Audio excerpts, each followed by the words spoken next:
താമരശ്ശേരി ചുരം 9-ാം വളവിൽ നിന്ന് യുവാവ് താഴേക്ക് ചാടി. ലക്കിടിയിൽ പോലീസ് വാഹന പരിശോധനയ്ക്കിടെയാണ് സംഭവം.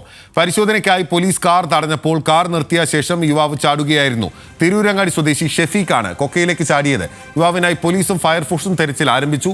വിവരങ്ങളുമായി ബെൻസൻ ബാബു നമുക്കൊപ്പം ചേരുകയാണ്. ബെൻസൻ, എന്തിനാണ് ഇയാൾ പോലീസിനെ കാണുമ്പോൾ കൊക്കയിലേക്ക് ചാടിയത്?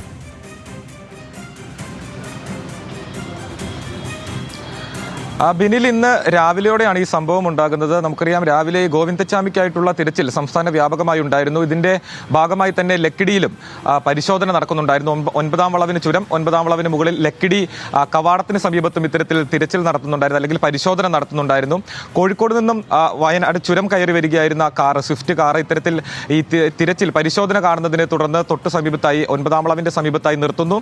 ഈ വാഹനം ഓടിച്ചിരുന്ന യുവാവ് കൊക്കയിലേക്ക് എടുത്ത് ചാടുകയായിരുന്നു. തുടർന്ന് പരിശോധന ഈ വാഹനത്തിനകത്ത് പരിശോധന നടത്തുമ്പോഴാണ് ഇതിനുള്ളിൽ MDMA കണ്ടെത്തുന്ന ഒരു സാഹചര്യം ഉണ്ടായത്. ഇതുണ്ടായിരുന്നതിനെ തുടർന്നാണ് ഈ യുവാവ് രക്ഷപ്പെട്ടത് എന്നതാണ് പരിശോധനയിൽ മനസ്സിലാക്കാൻ സാധിക്കുന്നത്. പിന്നീട് ഈ വാഹനമാകെ പരിശോധന നടത്തുമ്പോൾ അതിൽ നിന്നൊരു പേഴ്സ് ലഭിക്കുന്നു. ആ പേഴ്സിൽ ലഭിച്ച ഐഡന്റിറ്റി കാർഡിൽ നിന്നുമാണ് ഈ യുവാവിനെ തിരിച്ചറിയുന്നത്. ഇയാൾ 4 മാസങ്ങൾക്ക് മുമ്പ് വയനാട്ടിൽ നിന്നും 90 ഗ്രാം MDMA പിടികൂടുകയും ആ കേസിൽ ശിക്ഷ അനുഭവിക്കുകയും ചെയ്ത യുവാവാണ്. നിലവിൽ ഇതുവരെയും ഈ യുവാവിനെ കണ്ടെത്താൻ സാധിച്ചിട്ടില്ല. ഇയാൾ ഈ ചാടിയ പ്രദേശത്ത് നിന്നും ഏറെ ദൂരം സഞ്ചരിച്ചാൽ ഇത് ചുരത്തിന്റെ തന്നെ മറ്റ് റോഡിന്റെ ഭാഗങ്ങളിലേക്ക് എത്താം. അങ്ങനെ അത്തരത്തിൽ അവിടേക്ക് എത്തി മറ്റു വാഹനങ്ങൾ കയറി രക്ഷപ്പെട്ടിട്ടുണ്ടാകുമോ എന്ന സംശയവും നിലവിൽ പോലീസിനുണ്ട്. താമരശ്ശേരി പോലീസും അതോടൊപ്പം തന്നെ ലക്കിടി പോലീസുമാണ് ഇപ്പോൾ അന്വേഷിക്കുന്നത്. ഈ വാഹനം പോലീസ് കസ്റ്റഡിയിൽ എടുത്തിട്ടുണ്ട്.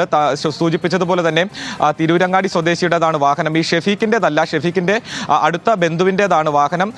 വാഹനം ഈ ബന്ധു തിരിച്ചറിഞ്ഞിട്ടുണ്ട്. പക്ഷേ ഷെഫീഖിനെ ഇതുവരെയും കണ്ടെത്താനായിട്ടില്ല എന്നുള്ളതാണ്. ഏതെങ്കിലും തരത്തിലുള്ള അപകടം സംഭവിച്ചോ എന്നറിയാനായി ഡ്രോൺ ഉപയോഗിച്ചുള്ള പരിശോധനയും ഈ ചുരത്തിന്റെ മേഖലകളിൽ നടത്തുന്നുണ്ട്.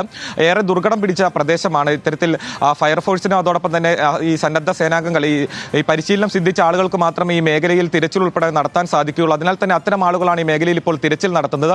ഡ്രോൺ ഉപയോഗിച്ചും തിരച്ചിൽ നടത്തുന്നുണ്ട്. ഏതെങ്കിലും വിധത്തിൽ ഇയാൾ രക്ഷപ്പെടാനുള്ള സാധ്യതയുണ്ടോ എന്നും പരിശോധിക്കുന്നുണ്ട്. നിലവിൽ താമരശ്ശേരിയിലും അടിവാരം മേഖലയിലും ഇയാൾക്കായി തിരച്ചിൽ തുടരുന്നുണ്ട്. കാരണം വാഹനത്തിനകത്ത് നിന്നും വലിയ അളവിൽ തന്നെയാണ് MDMA കണ്ടെത്തിയിട്ടുള്ളത്. അപ്പോൾ ഈ MDMA കയ്യിലുണ്ടായിരുന്നതിനാലാണ് ഇയാൾ ഇത്തരത്തിൽ രക്ഷപ്പെട്ടത്. അത് പോലീസ് വല വിരിച്ച് കേരളത്തിന്റെ വിവിധ ഭാഗങ്ങളിൽ പരിശോധന ആരംഭിച്ചിരുന്നു.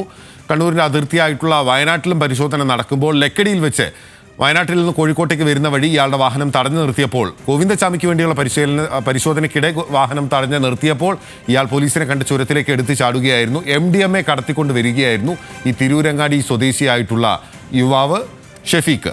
വിവരങ്ങൾ നൽകുകയായിരുന്നു ബെൻസൻ ബാബു.